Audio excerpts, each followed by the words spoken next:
हरियाणा के फरीदाबाद के एक बूथ में वोटरों पर दबाव डालने के इल्जाम में पोलिंग एजेंट को गिरफ्तार कर लिया गया है। सोशल मीडिया पर वीडियो वायरल होने के बाद ये कार्रवाई की गई। इस मामले में एफआईआर दर्ज कराई गई है और एजेंट को गिरफ्तार कर लिया गया है। इलेक्शन कमिश्नर अशोक लवासा ने इस खबर की तौसीक की है। फरीदाबाद जिला इलेक्शन ऑफिस ने भी ट्वीट किया है कि मज़कूरा बूथ पर पोलिंग के अमल से कोई समझौता नहीं किया गया है। फरीदाबाद से हमारे नुमाइंदे दीपक इस वक्त हमारे साथ जुड़ चुके हैं। दीपक, आपसे जानना चाहेंगे क्या कुछ है ये पूरा मामला?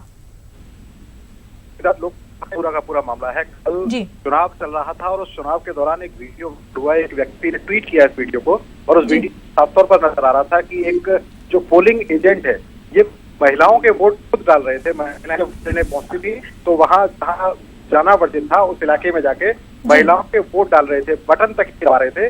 और ये वीडियो जब ट्वीट किया गया इसके बाद ये वायरल हुआ कुछ ही मिनटों में और उसके बाद चुनाव आयोग को और निर्वाचन अधिकारी जो है उन्होंने इस पर संज्ञान लिया और फिर पलवल में गाँव पता है तो उस पर पड़ता पलवल में इसका एफआईआर दर्ज की और एफआईआर दर्ज के आरोपी को गिरफ्तार करेगा।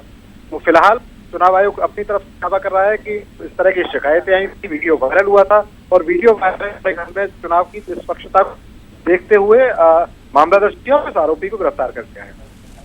जी बिल्कुल दीपक, बेहद शुक्रिया आपका तमाम तर तफसीलात के लिए।